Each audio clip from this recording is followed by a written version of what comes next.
All of that vastness, that unimaginable gulf, abides, it exists right now.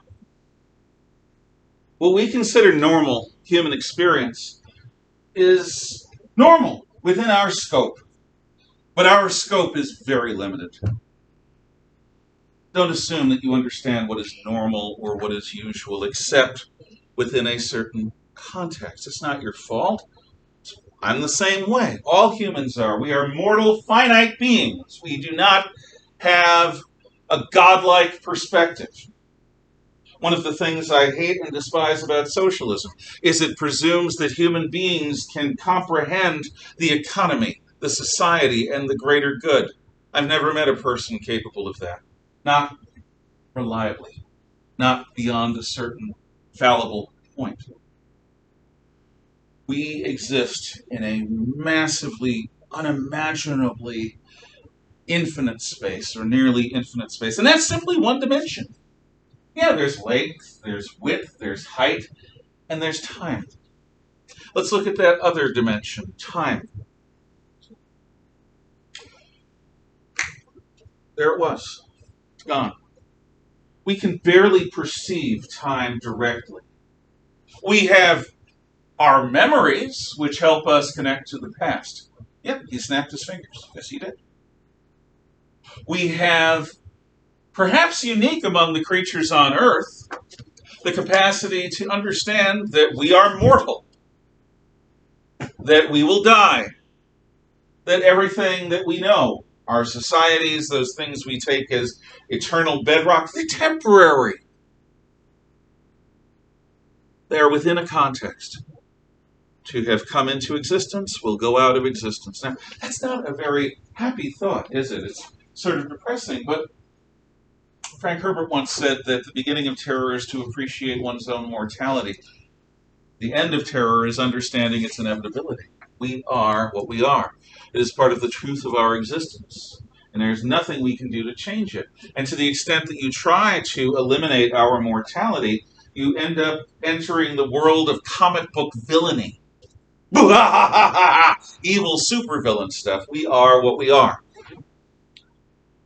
But in that time, we can barely even perceive, let alone touch, the present moment. It's elusive. It comes, it goes, without us even understanding it. And that's within our understanding of time. We don't have an objectively universal standard of perceiving time. Again and again, they've done film studies. Let's say you want to demolish a building, collapse it into its basement hole. Well, you plant charges, and if you know your job, you do it properly. But they've done film studies. In the micro moment, after the detonation, just as the metal casing of the bomb is beginning to rupture, birds on the roof begin to vault off into the air. Now, there is no way that our science can measure that those birds know what has just happened down below.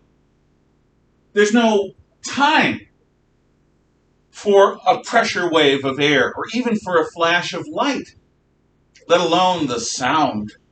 Those birds are almost immediately in the air. And there's no line of sight, so there's no flash. How do they know? We don't know. What we do know is that birds' heart beats very fast, that the way they perceive time is very fast. A hummingbird compresses an entire existence into what to human beings is a very short life. Butterfly, a single day. On the other hand, turtles' perception of time is so slow that while they can perceive their own immersion in water, they can't see rain. Rain happens simply too quickly for a turtle's eye to track. So even the way we feel time pass is rooted in the biorhythms, our heartbeat, our breath, the way our nervous system is designed, the way our senses are calibrated. It's a limited perception. But let's look at time in another way. In all of that infinite space, you're unique. You, as an individual, have never been before and never will be again, never to be encountered again. Now, when you travel, you will discover something rather interesting. When you go off to the military or to college, or if you travel internationally in your junior year, high school or college, you will encounter people that are reminiscent of those you left back home. What's funny is if you get the opportunity to introduce analogs to one another, introduce the person that reminds you of the other person to one another. If you are smart enough not to tell them that they remind you of each other, see how they interact. See if the similarities that you perceived are real. See if they tend to emphasize what's similar between them, or if they tend to emphasize what's different. If you tell them they remind you of each other, they're going to play against type. They're going to distinguish themselves by diverging from one another. But even though those people may be similar to the ones you knew back home, they're not the same. The economic law of supply and demand says that that which is rare is precious. Well, you're unique. That makes you of priceless value. It's one of the ways you can calculate the imponderable value of human life. It is unique on the individual level. But it's not simply in the vast gulf of space, because in the vast gulf of time, you, as you are right now, have never been and will never be again. 9 months from now, at the end of your time with me, assuming you don't have me for, I don't think you'll have me again, but who knows, maybe some of you will need to retake ancient and medieval history, you're going to be different people. If I am fortunate, some of the things I taught you may stick with you. That's my goal. We'll see what happens. You'll be a different person a year from now. A year ago, you were a different person. Think about how different you were 5 years ago. Imagine how different you'll be 5 years hence into the future. You, as you are right now, are unique, but you will never be again. You will change. 10 years ago, you were small children. 10 years from now, you will be in the full flush of young adulthood, in probably the most difficult part of your life, struggling to survive, swim in the seas of adulthood. No longer are you in the tidal shallows where the little small fish learn to swim. You'll be swimming the large-scale seas of adulthood. One of the interesting things about that is that the status teenager is artificial and weird. It's particular of our industrial age. It's not normal. Normally, people your age would be adults. You'd be smaller, younger adults. You'd be at the junior end of whatever job you did, but you'd be adults. Many of you would be married, have your own children, have your own jobs, and to the extent adults had freedom back in those places and times, you would have freedom. And you would also have the full burden of responsibility that is adulthood. Our society is simply so complex that we require additional years beyond adolescence to train you so that you are capable of independent, self-supporting adulthood. That's why you continue on in school. So, remember, I'm going to introduce you to places and times where the norms of your existence simply do not apply. And those spaces and times will be after the fall of Eastern Roman Empire, with the fall of Constantinople in 1453 to the Turks. And it will be after Columbus discovers the Americas for Europe in 1492, which means we're talking half a millennium or so. It's not very long in the scope of things. But look at all the changes. Even now, in this westernized world, there are still places where you would go, where you would hear an English language that you wouldn't recognize. Go to India sometime and listen to the way they speak English. They still speak English. It's still their common language.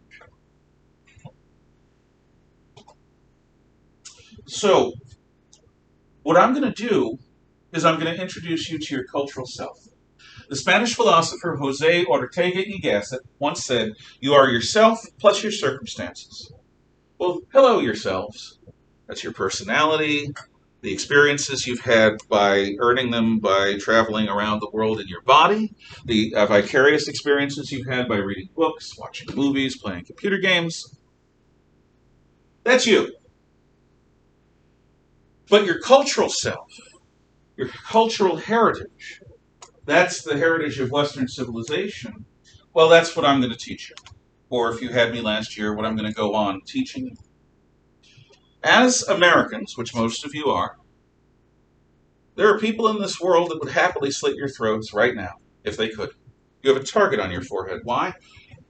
Oh, nothing you did. Those people don't even know you.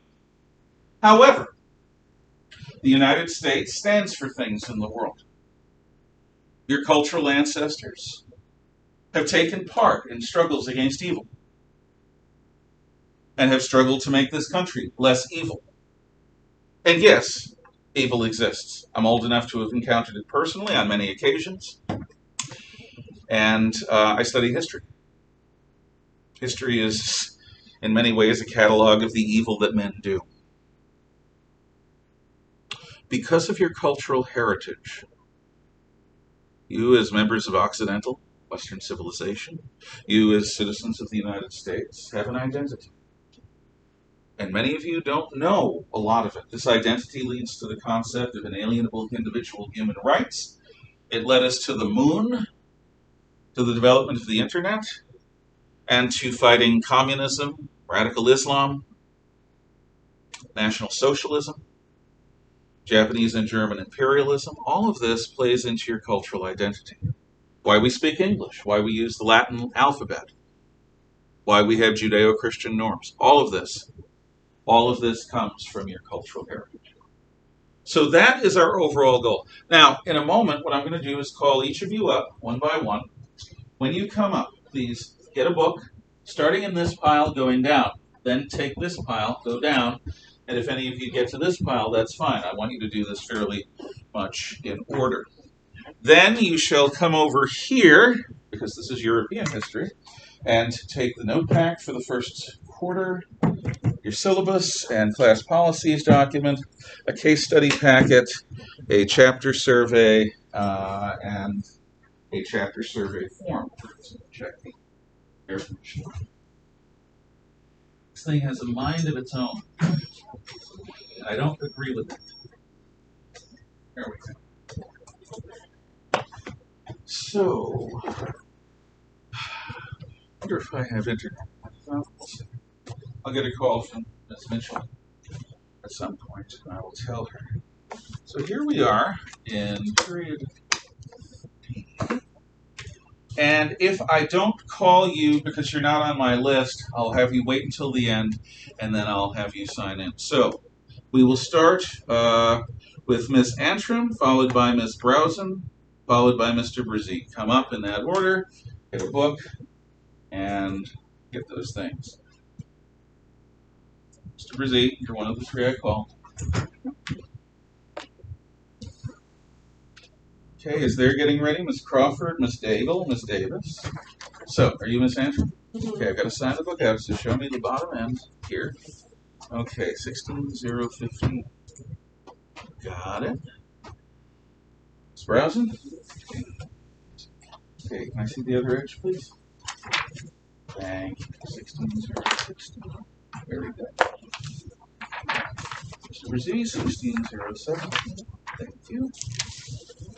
16018. Ms. Crawford. Okay. Let's see, Ms. Daigle, 16020. I guess 16021. Ms. Davis. Mr. Dixon, Ms. Duffy, Ms. Fish, Ms. Gertis.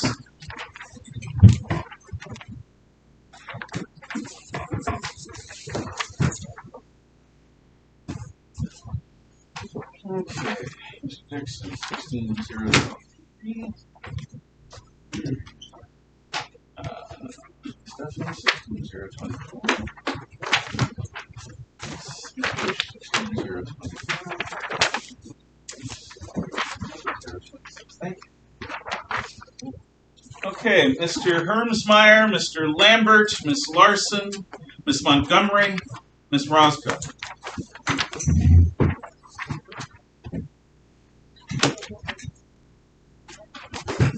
Okay, Mr. Hermsmeyer, 1627. Got it. Mr. Lambert, 16028. Ms. Larson, 16031. Ms. Montgomery, 16031. Ms. Marshall, 16029. Good. Okay, Ms. Narings, Ms. Robinson, Ms. Shepard, Mr. Smith, Mr. Susloff, Ms. Velasco, and Ms. Worth. No, Ms. Watts.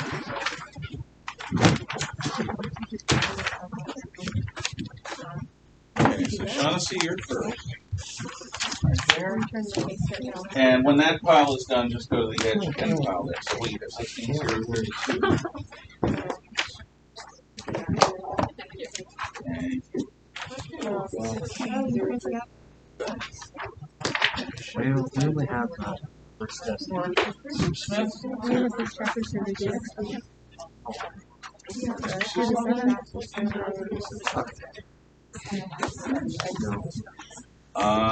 Is that next to it?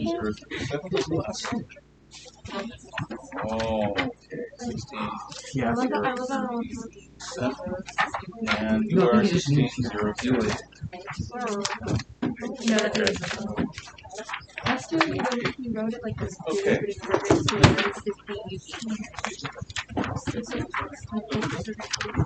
Thanksgiving 13. And then I get my license. Can you print it? I wasn't able to schedule a lesson. I finished everything at the beginning of the summer, but everything was so backed up.